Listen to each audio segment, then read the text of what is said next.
നീ എന്തോ ഇതുവഴിയൊക്കെ നടന്നു വരുന്നത്? സ്കൂട്ടർ എന്ത്? അത് അംഗനവാടിയുടെ അപ്പുറത്തെ റോഡിൽ ഇരിപ്പുണ്ട്. എന്ത് പറ്റി?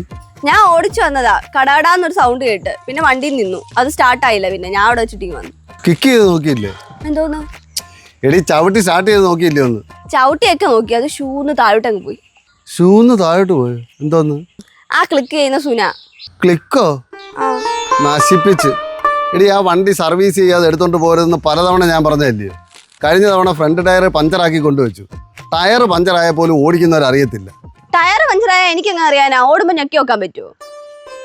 അച്ഛൻ പോയാൽ അതെങ്ങനെയും എടുത്തിട്ട് വാ. എങ്ങനെയാലും എടുത്തോണ്ട് വരാനോ? എടി അത് പിസ്റ്റം പിടിച്ച എഞ്ചിൻ ഷക്കായിരിക്കുവാ. ഇനി അത് എഞ്ചിൻ പണിയാ എടുത്തോണ്ട് വരാൻ പറ്റത്തില്ല. എന്നാ പണിഞ്ഞിട്ട് എടുക്കണം. പണിഞ്ഞിട്ട് എടുക്കണമെന്നോ?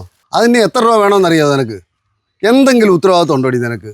അതിന് ഞാൻ എന്തോ ചെയ്തിട്ടാ? എന്തോ ചെയ്തിട്ടാന്നോ? 3 നേരം വയർ നിറച്ച് കഴിച്ചിട്ടല്ലേ നീ ഇങ്ങനെ എഴുന്നേറ്റ് നടക്കുന്നത്? വണ്ടി ചുമ്മാ അങ്ങ് ഓടുവോ? അതിനല്ലേ പെട്രോൾ അടിക്കുന്നത്? പെട്രോൾ മാത്രം ഒഴിച്ചാൽ വണ്ടി ഓടുവോ? അതിന് എഞ്ചിൻ പ്രവർത്തിക്കണ്ടേ? അത് പ്രവർത്തിക്കണമെങ്കിൽ അതിന് ഓയിൽ ഒഴിക്കണ്ടായോ? അച്ഛൻ ഇതുവരെ എന്നോട് ഒരു വാക്ക് പറഞ്ഞിട്ടുണ്ടോ? എന്ത്? അതിനകത്ത് എഞ്ചിൻ ഉണ്ടെന്നോ അതിന് ഓയിൽ വേണമെന്നോ എൻ്റെ അടുത്ത് ഒരു വാക്ക് പറഞ്ഞിട്ടുണ്ടോ? എന്നിട്ട് ഇപ്പൊ എന്നെ കുറ്റം പറയുക.